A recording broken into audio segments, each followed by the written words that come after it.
La ratificación del USMCA en el Congreso estadounidense es prioritaria para el presidente Trump, y claro que me refiero al acuerdo con México y Canadá, que va a reemplazar al NAFTA, que en Estados Unidos ya se le llama USMCA, en México se le conoce como TEMEC. Pero para ello ya se reunió el presidente Trump con legisladores republicanos y con otros actores interesados, como la Oficina de Pequeños Negocios. Autoridades de México y de Canadá también se han movilizado, haciendo eventos, expresando y hablando y estableciendo pronunciamientos. Los legisladores en Estados Unidos ya están cuidando sus batallas políticas porque se acercan las presidenciales de 2020, y en Canadá también habrá elecciones este año.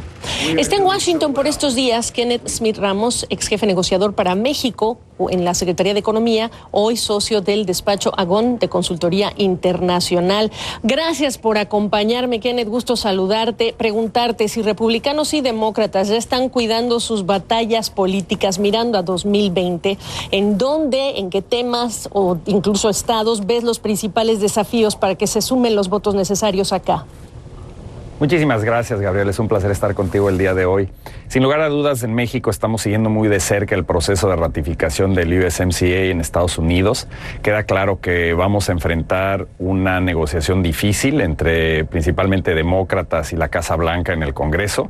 Los votos comerciales nunca son sencillos en Estados Unidos y de hecho ya han planteado cuáles son algunos de los temas principales que los demócratas en particular quisieran ver de alguna manera abiertos en este proceso de ratificación en materia laboral, ambiental. Hay temas relacionados con productos farmacéuticos. Al final del día será importante ver qué tanto se acerca el tiempo al verano. Hay una ventana importante, sentimos, de aquí al receso del Congreso en agosto para poder llegar a un acuerdo.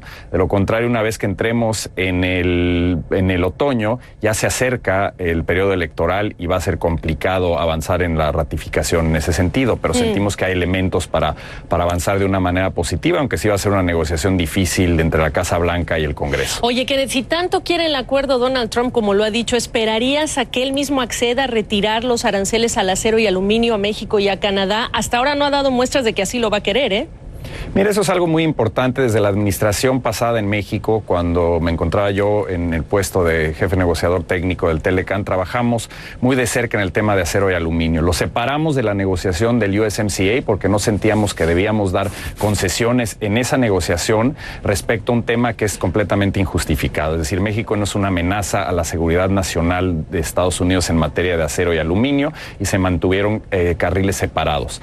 Aún no ha sido posible llegar a un acuerdo. México impulsó desde un inicio que fuera una eliminación total de estas medidas. Estados Unidos ha puesto sobre la mesa la posibilidad de que hubiera cupos al respecto. Esa conversación ahora le toca al nuevo gobierno en México encabezarla. Ya ha habido reuniones y esperamos que esto se solucione a la brevedad, porque no hay razón de tener un acuerdo de tal magnitud y el acuerdo más avanzado en materia comercial en el mundo y al mismo tiempo seguir peleando internamente en Norteamérica por el tema del acero. A ver, pero mi pregunta era, ¿tú ves señales de que el presidente Trump va a ceder en esto?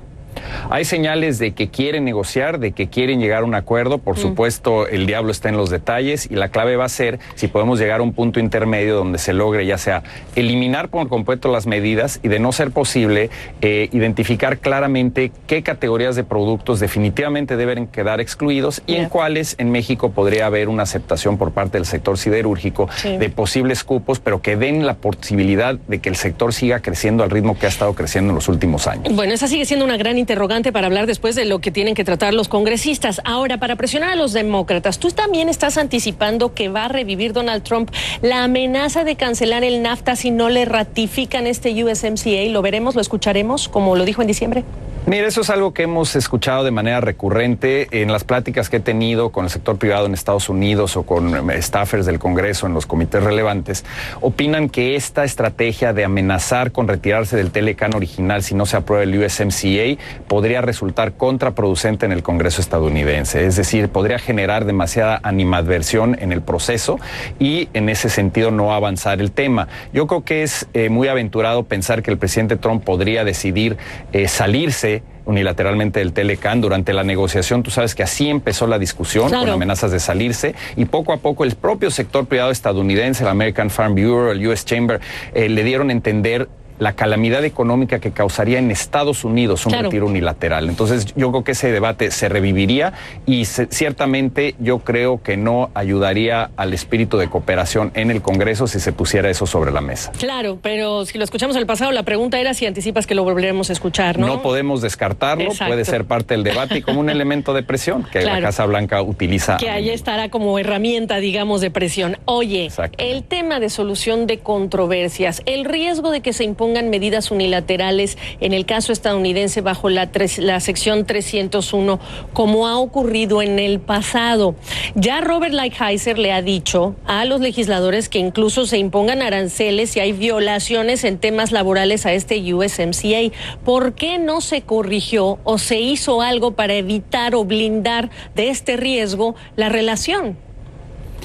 Mira, en el USMCA se establecen mecanismos muy claros en materia de solución de controversias. Logramos, y eso fue un impulso de México, de preservar los capítulos relevantes que establecen la posibilidad de establecer paneles arbitrales independientes y transparentes para resolver disputas. Eso se mantuvo en el tratado. Sin lugar a dudas, tenemos un capítulo laboral que es el capítulo laboral más avanzado en cualquier TLC en el mundo, con disposiciones, digamos, en materia de proteger los derechos de los trabajadores, combatir la violencia, la discriminación. Creemos que tenemos el capítulo más avanzado que corresponde a las reformas que México ha estado llevando a cabo. Estamos listos para cumplir y para implementarlo. En materia de la 301, pues existe la lista, por supuesto, que saca anualmente Estados Unidos de países donde hay violaciones.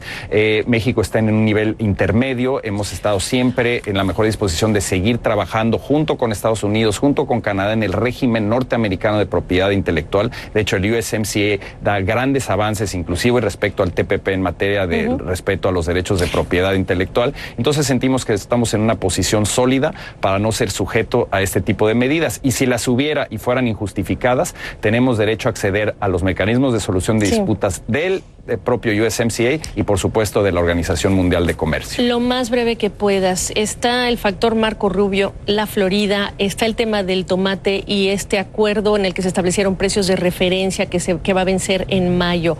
Si lograron hacer algo en el tema del azúcar, ¿por qué no hicieron algo en el tomate? Breve.